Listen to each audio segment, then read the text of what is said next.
Well, of course, Darwin recognized that it was an example. He called it an organ of extreme perfection. It's an example of brilliant design.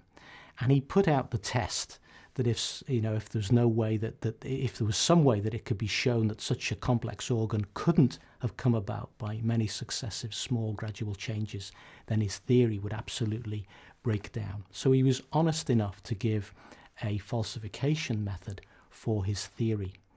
What I would say now, we're 170 years after Darwin, 160, 170 years after Darwin. So I would say that what we know now is that the eye is hardwired to the brain.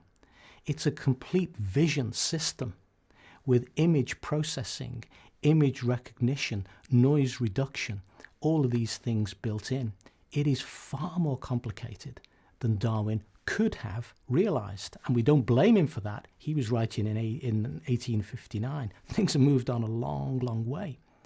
And so what you've got there is a complete vision system, and I just fail to see how a process, essentially a random process, because if something's driven by mutation, it means it's random.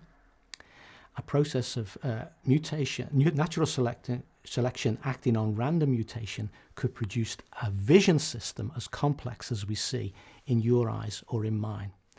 Other interesting fact, Cambrian explosion.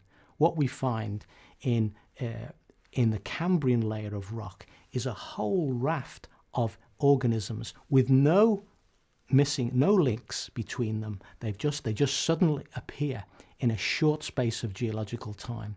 And one of those links, of course, one of those creatures, of course, is the ammonite with its incredibly complicated eye. How could that happen? If evolution is true, we would expect to see a lot of organisms leading up to that very complex eye. They're not there. It shouts design, it shouts creation. It doesn't fit with millions of years of natural selection and mutation.